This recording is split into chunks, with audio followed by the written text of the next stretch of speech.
Friend, कैसे हो आप सब लोग। Welcome back to my channel Radhika Diya की दुनिया। तो आज हम आप लोगों के साथ शेयर करने वाले हैं मेरी सी सेक्शन डिलीवरी स्टोरी। तो मेरी बेटी अभी 2.5 साल की होने वाली है। तो मेरा सी सेक्शन हुआ था, तो मेरा कोई प्री प्लानिंग सी सेक्शन नहीं था, मेरा इमरजेंसी सी सेक्शन हुआ था। एंड सी सेक्शन मेरा क्यों हुआ था ये हम आप लोगों के साथ आगे शेयर करेंगे, तो पूरा ब्लॉग जरूर देखिएगा आप लोग। एंड बहुत सारी बातें हम शेयर करेंगे आप लोगों के साथ। तो मेरी बेटी दिया का जन्म हुआ था 2019 अगस्त के दिन। तो मेरा जब लास्ट टाइम हम डॉक्टर से मेरा 38 वीक कंप्लीट हो चुका था। एंड जब लास्ट हम डॉक्टर से चेकअप करवाने गए थे डिलीवरी होने से पहले, तो हम 15 को गए थे। एंड 15 अगस्त को गए। डॉक्टर बोली ठीक है, आपको जब भी पेन हो या वाटर ब्रेक हो, जो भी आप कुछ भी आपको थोड़ा सा प्रॉब्लम हो, तो आप इमीडिएटली हॉस्पिटल में आकर एडमिट हो जाना, फिर आगे का जो प्रोसेस होगा वो हम लोग करेंगे। एंड 15 को मेरा अल्ट्रासाउंड हुआ था, तो उसमें सब कुछ ठीक था, नॉर्मल था, ऐसा कोई प्रॉब्लम नहीं था। तो हॉस्पिटल से चेकअप कराने के बाद हम घर आ गए। घर आने के बाद सब कुछ नॉर्मल चल रहा था जैसे होता है।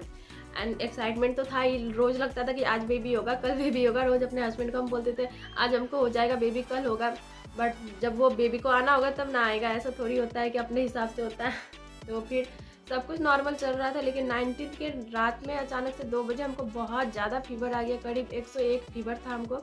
एंड मेरे हस्बैंड बहुत ज़्यादा घबरा गए, मैं पूरा बॉडी पेन हो रहा था, बहुत ज़्यादा मेरा तबीयत ख़राब हो गया। तो रात को ही वो मेरे हस्बैंड मेरे हॉस्पिटल ले जा रहे थे हमको, बट वो बोले कि हम बोले एक बार आप डॉक्टर से बात कर लीजिए, उसके बाद डॉक्टर क्या बोलती है। तो डॉक्टर ने अपना कॉन्टैक्ट नंबर हमें दिया हुआ था। तो डॉक्टर से मेरे हस्बैंड बात किए, तो वो मेडिसिन पहले से बताई हुई थी कि कभी ऐसा कुछ प्रॉब्लम हो तो आप ये मेडिसिन दे देना। तो हस्बैंड ने हमको मेडिसिन दिए। एंड मेडिसिन लेने के बाद हमको करीब 4:30 बजे हमको नींद आ गया, तो हम सो गए थे। एंड फिर उसके बाद जाकर फीवर कम हुआ। एंड मॉर्निंग में फिर 7 साढ़े 7 बजे हम नाश्ता किए, नाश्ता में पूरी सब्जी खाए थे। एंड फिर साढ़े 8 बजे करीब हम हॉस्पिटल गए। एंड हॉस्पिटल जाने के बाद फिर से सारा चेकअप हुआ, अल्ट्रासाउंड हुआ एंड सब कुछ हुआ। तो फिर डॉक्टर बोली अभी इमरजेंसी सी सेक्शन करना पड़ेगा, क्योंकि इसको ऐसे लास्ट टाइम पे फीवर आना अच्छी बात नहीं होती। एंड बेबी का भी वेट ज़्यादा है, वो 4.5 kg थी पेट में, इसलिए तो इमिडिएटली सी सेक्शन ही करना पड़ेगा। नॉर्मल का अगर आप लोग चांस लेना चाहते हो, रिस्क लेना चाहते हो, तो आप लोग वेट कर सकते हो, बट हम नहीं बोलेंगे कि आप मतलब नॉर्मल के लिए वेट करो। तो फिर उस टाइम में तो हम बहुत ज़्यादा घबरा गए, हस्बैंड भी बहुत ज़्यादा घबरा गए थे। एंड हम लोग का पूरा, मेरा तो पूरा ही था कि हमको नॉर्मल डिलीवरी करवाना है चाहे जैसे हो। सी सेक्शन के बारे में कभी सोचे भी नहीं थे। एंड फर्स्ट बेबी था तो ऑफकोर्स डर तो लगेगा ही, कुछ पता नहीं था, बहुत ज़्यादा डर लग रहा था। हम तो सी सेक्शन का नाम सुनते ही रोने लगे हॉस्पिटल में ही। एंड ना हॉस्पिटल बैग पैक था मेरा, कुछ भी नहीं, मतलब पैकिंग था बट वो घर में था, हम लेकर नहीं गए थे क्योंकि कुछ प्लान नहीं था, हम तो नॉर्मली चेकअप के लिए गए थे। डॉक्टर बोली भी थी। एंड हमको ऐसा कोई प्रॉब्लम नहीं हुआ कि वाटर ब्रेक या पेन, कुछ भी नहीं हुआ, हमको कुछ पता नहीं चला। तो हम यही सोच कर गए थे कि अभी नॉर्मल जो चेकअप होगा, डॉक्टर चेकअप करके हम घर आ जाएंगे। एंड फिर जब डॉक्टर बोलेगी तो जाएंगे, या पेन होगा या कुछ होगा तो हम आगे हॉस्पिटल जाएंगे। बट ऐसा कुछ नहीं हुआ। फिर उसके बाद हमको हॉस्पिटल से घर आने का टाइम ही नहीं मिला। फिर हस्बैंड को बोले कि नहीं, अभी इमीडिएटली सी सेक्शन करना पड़ेगा। फिर हस्बैंड जल्दी से सारा प्रोसेस जो होता है सब कुछ वो पूरा किया। एंड फिर वहाँ पे हम थोड़ी देर बैठे, करीब 10:30 बजे तक मेरा सब रिपोर्ट सब कुछ आ गया था। एंड फाइनल भी हो गया था कि मेरा सी सेक्शन ही होगा। एंड हाँ, एक बात बहुत इंपॉर्टेंट है, अगर आपका सी सेक्शन डिलीवरी अगर प्री प्लानिंग है तो वो तो डॉक्टर आपको बता ही देगी। सिजेरियन सी सेक्शन से आपको 7-8 घंटे पहले आपको कुछ खाना पीना नहीं होता, बट हम तो खा लिए थे, हमको पता ही नहीं था कि आज मेरा सी सेक्शन होने वाला है। इसकी वजह से मेरा वेट भी करना पड़ा। तो मेरी बेटी 12:51 में हुई थी दिन के टाइम पे, तो उसके कारण डॉक्टर थोड़ा वेट की, क्योंकि हम मॉर्निंग में तो नाश्ता कर लिए थे इसीलिए। तो जब तक डॉक्टर बोली ठीक है आपका 12 बजे आपको ओटी में ले जाया जाएगा। एंड तो कितनों का ये होता है ना, प्री प्लानिंग सी सेक्शन होता है एंड किसी का इमरजेंसी होता है। तो मेरा तो प्री प्लानिंग था नहीं, तो मेरा तो इमरजेंसी सी सेक्शन हुआ। इसी वजह से हमको कुछ पता भी नहीं था, ना हॉस्पिटल बैग मेरा रेडी था, बट लेकर भी नहीं गए थे। तो फिर हस्बैंड घर आए एंड घर से बैग लेकर गए, जो बाकी होता है सब कुछ लेकर गए। एंड घर से मेरी दीदी गई, बड़ी ननद वो गई, एंड हस्बैंड गए एंड हम थे।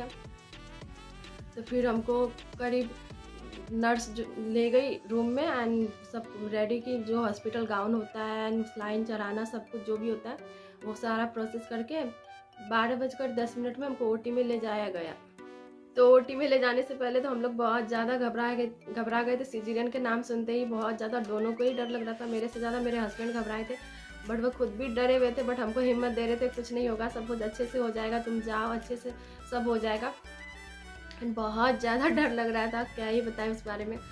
माँ बनना क्या होता है उस दिन पता चला था कि माँ बनना मतलब सिजेरियन हो या आपका नॉर्मल हो, माँ बनना बहुत ही डिफ़िकल्ट टास्क है, दुनिया का सबसे बड़ा, मतलब वो तो दुनिया की हर लेडी समझती होगी वो चीज़, एंड सबसे इमोशनल मोमेंट भी होता है। तो फिर जब हमको ओटी में ले जा रहे थे तो मेरे हस्बैंड के आँख में आंसू आ गया था, बहुत ज़्यादा इमोशनल हो रहे थे एंड हमको बहुत ज़्यादा डर लग रहा था। तो फिर हम ओटी में गए, करीब 12:10 में हमको ओटी में ले जाया गया एंड ले जाने के बाद हमको पीठ के सहारे बिठाया गया एंड तो हमको पीठ के बल बिठाया गया एंड उसके बाद एनेस्थेसिया दिया गया हमको। तो पीठ के बीच में रीढ़ के पास दिया जाता है एंड वो देने के बाद डॉक्टर 5 मिनट तक वेट की एंड उसके बाद वो चेक की कि आपको कुछ फील तो नहीं हो रहा।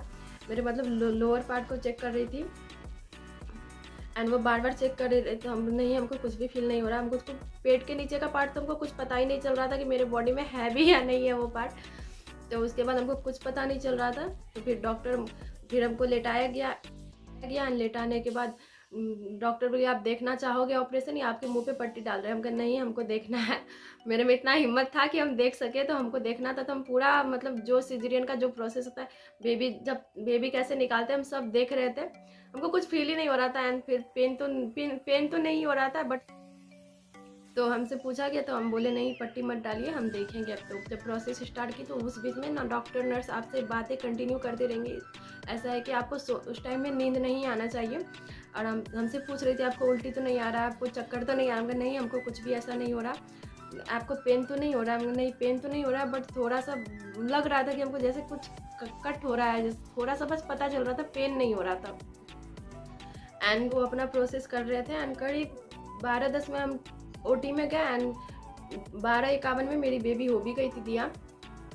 तो डॉक्टर बोल अपना वो प्रोसेस उनका चल रहा था एंड हमसे कंटिन्यू बातें करते जा रहे हैं एंड हम सब कुछ देख रहे हैं कैसे क्या होता है। बट हमको डर नहीं लग रहा था, खुशी था, एक अंदर से अलग ही खुशी था कि अब मेरी बेबी आने वाली है, वो खुशी था। तो बोलते हैं ना बच्चे होने के बाद एक माँ अपना सारा दर्द भूल जाती है, बस वही था शायद उस टाइम। तो एक न्यू जर्नी स्टार्ट होने वाला था मेरे लाइफ में, बस वही सब सोचकर हम अपना माइंड डाइवर्ट किए हुए थे एंड डॉक्टर अपना प्रोसेस जो होता है वो कंटिन्यू कर रहे थे। तो अचानक से बेबी का रोने का आवाज़ आया। तो हम डॉक्टर बोलती है तुम्हारा बेबी हो गया। इतना जल्दी कैसे हो गया? तो फिर डॉक्टर हमको दिखाई, देखो क्या हुआ है। तो हमको कहीं ना कहीं मेरे मन में ऐसा लगता था कि हमको बेटी होगी, मेरे हस्बैंड को भी लगता था, हमको भी लगता था। तो डॉक्टर हमको दिखाई, हम देखो बेटी हुई है। तो कैसी है तुम्हारी बेटी? बहुत प्यारी है डॉक्टर, इतना पूछकर फिर वो बेबी को लेकर गई है। तो बेबी को साफ सफाई करके वो बाहर गए एंड मेरे हस्बैंड को दी। तो मेरे हस्बैंड सबसे पहले बेबी को अपने गोद में लिए एंड बाहर मेरे हस्बैंड एंड मेरी ननद थी और कोई नहीं था हॉस्पिटल में। तो बाहर जैसे बेबी को लेकर गए, हमको बाद में पता चला क्योंकि मेरी ननद बोल रही थी। मेरे हस्बैंड सबसे पहले मेरे बारे में पूछे नर्स से कि मेरी वो कैसी है, राधिका कैसी है। फिर जाकर बेबी को लिए एंड वो बहुत ज़्यादा नर्वस थे, बाहर में बैठकर रो भी रहे थे। एंड बेबी को बाहर देने के बाद डॉक्टर तो इतना जल्दी से अपना फिर से आगे स्टिचिंग का प्रोसेस स्टार्ट किया। वो सारा स्टिचिंग का प्रोसेस कंप्लीट होने के बाद हमको बाहर निकाला गया एंड बाहर निकलने के बाद सबसे पहले हस्बैंड हमसे मिले एंड तो हमको नहीं पता सारी जगह का क्या रूल है, बट हमारे यहाँ तो 24 आवर ऑब्जर्वेशन के लिए हमको रखा गया। तो NICU रूम में हमको शिफ्ट किया गया 24 आवर के लिए एंड उसके बाद हस्बैंड आए मिलने के लिए हमसे एंड मेरे बहुत बोलने के बाद डॉक्टर एक बार बेबी को लेकर आई। हमको नहीं ला रही थी बेबी, तो बस 2 मिनट के लिए बेबी को लेकर आई। तो हम बोले कि हमको ब्रेस्ट फीड करवाना है। तो डॉक्टर बोली नहीं, अभी अलाउ नहीं करते। हमने फिर भी मेरा मन हो रहा है कि हम बेबी को ब्रेस्ट फीड दें। तो फिर डॉक्टर बोली ओके। तो वो नर्स बेबी को लेकर ब्रेस्ट फीड करवाई, बस 2 या 3 मिनट बस करवाई एंड एक बार बेबी को अच्छे से देखे क्योंकि ओटी में तो हम ठीक से देखे नहीं थे। तो फिर मेरे हस्बैंड हमको बेबी को अच्छे से दिखाइए ना कैसी है, बाल है कि नहीं, बाल छोटा है बड़ा इतना ज़्यादा एक्साइटमेंट था, क्या ही बोले। वो टाइम ही सबसे अलग होता है, एक औरत के लाइफ का सबसे मेन पार्ट होता है मेरे हिसाब से कि माँ बनना। एंड फिर बेबी को लेकर चले गए। तो बेबी का टेक केयर मेरे हस्बैंड एंड मेरी ननद कर रही थी एंड उसके बाद 2 या 3 आवर के बाद हमको थोड़ा पता चलने लगा, हमको पेन हो रहा था। 3 आवर के बाद हमको पेन पता चला, थोड़ा पेन हो रहा था मेरे जहाँ पे सिजेरियन हुआ था वहाँ पे। बहुत। उसके बाद धीरे धीरे वो पेन बढ़ रहा था, तो नर्स आई, तो नर्स को हम बोले, हमको नर्स बार बार पूछने आ रही थी कि आपको पेन होगा तो आप बताइएगा, पेन होगा तो बताइएगा। बट पहले तो हमको नहीं हुआ, उसके बाद जब पेन स्टार्ट हुआ तो बहुत ज़्यादा था। आप अगर आप बर्दाश्त कर सकते हो तो करो, नहीं तो हम आपको पेन किलर दे देंगे। तो हम नहीं, मेरे से अब बिल्कुल भी कंट्रोल नहीं हो रहा, आउट ऑफ कंट्रोल हो गया, आप पेन किलर दे दो। तो वो आकर पेन किलर दी हमको, तो पेन का इंजेक्शन दी हमको। एंड उसके बाद बेबी को तो मेरे पास एक बार भी नहीं लाया गया। 24 आवर तक बेबी हमसे दूर ही रही। बस बीच बीच में मेरे हस्बैंड लाते थे, मेरे बोलने पर हमको दिखाने के लिए लाइए, तो वो हमको दिखाते थे दूर से ही।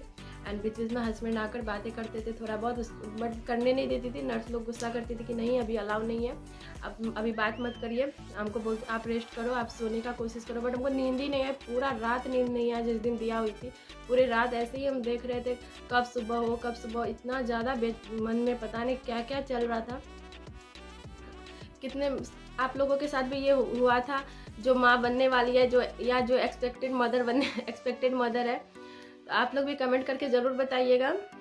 तो बस वो जिस दिन बेबी हुई उस दिन तो बस ऐसे ही पूरा दिन, करीब 12-51 में बेबी होने के बाद ऐसे ही मेरा ऑब्जर्वेशन रूम में पूरा दिन एंड रात कट गया। उसके बाद सेकेंड डे पे उस दिन कुछ भी खाने पीने को नहीं दे रहा था, बट बहुत ज़्यादा हमको प्यास लगा हुआ था, बहुत ज़्यादा। बट कुछ भी खाना पीना अलाउ नहीं था, कर भी क्या सकते थे। एंड फिर सेकेंड डे करीब 12 बजे हमको दूसरे रूम में शिफ्ट किया गया। तो जब वो शिफ्ट करने के लिए हमको बेड से बोले कि आप खुद से उतर कर ट्राई करो उस रूम तक जाने के लिए। तो नर्स बोली कि आप खुद से ट्राई करो, आप खुद से उठो एंड उठकर आप वो जो जिस रूम में हमको शिफ्ट करने वाले थे वो साइड में ही रूम था, जस्ट अपोजिट था। तो आप वो उस रूम तक चलो, बस 1 मिनट की दूरी पे वो रूम था। आप खुद से चलने का कोशिश करो, आपको आज से चलना भी पड़ेगा, क्योंकि डॉक्टर भी बोली थी कि सेकंड डे से थोड़ा थोड़ा चलना पड़ता है, चलना होता है। बट जब हमको बेड से उठाया गया दूसरे रूम में शिफ्ट करने के लिए, एक बार हम खड़े हुए कि एक पाँव बस ज़मीन पे रखे, ऐसा कंडीशन, मतलब क्या बोले। हमको तभी लग रहा था कि ये हम मर जाए वो ज़्यादा बेटर है। इतना ज़्यादा चक्कर आने लगा, मैं तो क्या ही बोले आपको। तब जाकर मेरे हस्बैंड एंड नर्स हमको पकड़कर उस रूम तक ले गई एंड फिर हमको बेड पे लिटाया गया। एंड उसके बाद तो हमको बेड से उठने का मन ही नहीं हो रहा था कि हम बेड से उठे भी। इतना ज़्यादा पेन होता and pain killer, pain injection सब कुछ चल रहा था। स्लाइन के थ्रू तो आपको पेन का सब कुछ दिया ही जाता है, क्योंकि आपको टैब पीने का 48 आवर तक कुछ भी खाने पीने के लिए हमको नहीं दिया गया था। फर्स्ट डे जिस दिन दिया हुई थी एंड सेकेंड डे तक हमको कुछ भी नहीं दिया गया था। एंड 48 आवर तक हमको कुछ भी खाने पीने नहीं दिया गया। और हमको बहुत ज़्यादा भूख लग रहा था। सेकंड डे पे तो और भी ज़्यादा भूख लग रहा था। हस्बैंड को बार बार बोल रहे थे हमको प्लीज़ थोड़ा सा पानी पिला दीजिए, थोड़ा सा पानी पिला दीजिए। बट वो भी क्या कर सकते थे, अलाउ ही नहीं था। एंड उस टाइम पीना भी नहीं चाहिए। तो सेकेंड डे तो मेरा पूरा बेड पे ही गया, हम एक बार भी नहीं उठे। बस बेबी को ब्रेस्ट फीड बोलती थी डॉक्टर करवाने के लिए, वो भी नहीं हो पा रहा था। ना बैठ भी नहीं सकते थे, तो ब्रेस्ट फीड कैसे करते। ना हमसे इस साइड हुआ जाता था, ना दूसरे साइड हम लेट भी नहीं सकते थे, कुछ भी नहीं हो रहा था हमसे। बस सीधा हम लेटे थे बेड पे। एंड मेरे हस्बैंड बोले कि ठीक है कोई ज़रूरत नहीं है, हम अभी बेबी फार्मूला मिल्क पिएगी, तुम अभी रेस्ट करो, जब तुम घर आ जाना तुम आराम से बेबी को ब्रेस्ट फीड देना, अभी कोई 2-3 दिन हम लोग हॉस्पिटल में मैनेज कर लेंगे। एंड जो एक लेडीज़ के लिए जो सबसे इम्पोर्टेंट चीज़ होता है, क्या बोले इसके बारे में, जो हस्बैंड का सपोर्ट होता है ना, ये टाइम पे सबसे ज़्यादा चाहिए होता है। एंड सॉरी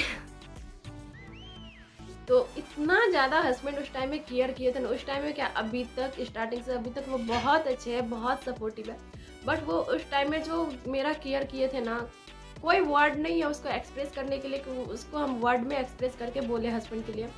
बहुत ज़्यादा, मतलब क्या बोले, हर चीज़, वॉशरूम ले जाना, सब कुछ A to Z जितना जो होता है ना, सब कुछ।